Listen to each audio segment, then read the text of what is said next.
India പഴയ ഇന്ത്യയല്ല. അതെ, ഒരടി പോലും പിന്നോട്ടില്ല. ഇനി കുതിപ്പ് മുന്നോട്ട് തന്നെ എന്ന ഒറ്റ നിലപാടിൽ നിൽക്കുന്ന നമ്മുടെ രാജ്യം സാങ്കേതിക വിദ്യ, പ്രതിരോധ മേഖല എന്നിവയിൽ വൈദഗ്ധ്യം തെളിയിക്കാൻ ഇറങ്ങിത്തിരിച്ചിരിക്കുകയാണ്. അതിന്റെ ഭാഗമായി ഇന്ത്യൻ മഹാസമുദ്രത്തിൽ നാവികസേനയ്ക്ക് കരുത്തുകൂട്ടാൻ എത്തിയിരിക്കുകയാണ് INS ആന്ത്രോത്ത്. തദ്ദേശീയമായി നിർമ്മിച്ച ഈ ആന്റി സബ്മറൈൻ യുദ്ധക്കപ്പൽ ഇന്ത്യൻ നാവികസേനയ്ക്ക് കരുത്തുകൂട്ടാൻ ഇനി കൂടെ തന്നെ ഉണ്ടാകും. ഇന്ത്യൻ മഹാസമുദ്രത്തിലേക്കുള്ള ചൈനയുടെ കടന്നുകയറ്റത്തിന്റെ പശ്ചാത്തലത്തിൽ നാവികസേനയുടെ സമുദ്രശേഷി വർദ്ധിപ്പിക്കുമെന്ന് ഇന്ത്യ നേരത്തെ തീരുമാനിച്ചിരുന്നു. അതിന്റെ ഭാഗമായാണ് ഈ പുത്തൻ ആന്റി സബ്മറൈൻ യുദ്ധക്കപ്പൽ ഇന്ത്യൻ നാവികസേനയ്ക്ക് ലഭിച്ചതും. എന്തൊക്കെയാണ് ഈ പ്രതിരോധത്തിന്റെ പുത്തൻ കരുത്തിന്റെ സവിശേഷതകളെന്ന് നോക്കാം. ലക്ഷദ്വീപിലെ ഏറ്റവും വലിയ ദ്വീപായ ആന്ത്രോത്ത് ദ്വീപിന്റെ പേരിലുള്ള ഈ ആന്റി സബ്മറൈൻ യുദ്ധക്കപ്പൽ ഇന്ത്യക്ക് നിലവിലുള്ള 8 anti submarine warfare shallow water ക്രാഫ്റ്ററുകളിൽ രണ്ടാമത്തേതാണ്. കൊൽക്കത്തയിലെ Garden Reach Ship Builders and Engineers ആണ് ഇത് നിർമ്മിച്ചിട്ടുള്ളത്. 2019 കപ്പലിനായുള്ള കരാർ പ്രതിരോധ മന്ത്രാലയവും GRSCയും തമ്മിൽ ഒപ്പുവെക്കുന്നത്. 2023 മാർച്ച് 21 കൊൽക്കത്തയിലെ GRSCയിൽ വെച്ച് ഈ യുദ്ധക്കപ്പൽ ആദ്യമായി നീറ്റിലിറക്കുകയും ചെയ്തു. വൈസ് അഡ്മിറൽ ദിനേശ് കെ ത്രിപാഠിയുടെ അധ്യക്ഷതയിൽ നടന്ന ചടങ്ങിലാണ് ഹൂഗ്ലി നദിയിൽ കപ്പലിറക്കിയത്.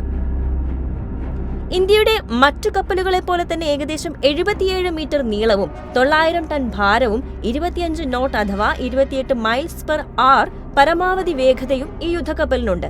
ഡീസൽ എഞ്ചിൻ വാട്ടർ ജെറ്റ് സംയോജനത്തിലൂടെ പ്രവർത്തിക്കുന്ന വലിയ യുദ്ധക്കപ്പലാണ് INS ആന്ത്രോത്ത്. ആധുനിക സാങ്കേതിക വിദ്യയുള്ള ലഘു ടോർപിഡോകളും ആഭ്യന്തരമായി വികസിപ്പിച്ച ആന്റി സബ്മറൈൻ റോക്കറ്റുകളും ഇതിൽ ഉൾപ്പെടുത്തിയിട്ടുണ്ട്. GRSC തന്നെ തദ്ദേശീയമായി നിർമ്മിച്ച 30 മില്ലിമീറ്റർ നേവൽ സർഫസ് ഗൺ ആണ് ഇതിനുള്ളത്. വളരെ വേഗതയേറിയതും എളുപ്പത്തിൽ കൈകാര്യം ചെയ്യാൻ കഴിയുന്നതുമായ രീതിയിലാണ് ഈ കപ്പലിന്റെ നിർമ്മാണം.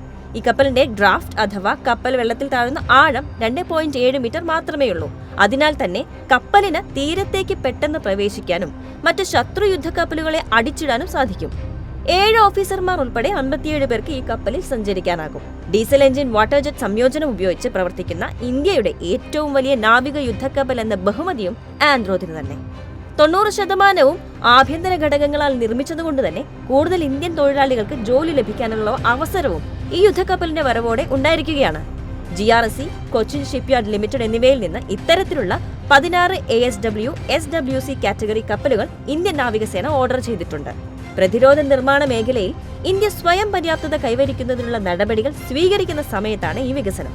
മേഖലയിലെ ചൈനയുടെ ആക്രമണാത്മക നീക്കങ്ങൾക്കെതിരെ ഒരു ശ്രദ്ധ കൊടുക്കാനും ഉദ്ദേശിച്ചാണ് ഈ പുത്തൻ യുദ്ധക്കപ്പലിന്റെ വരവ്.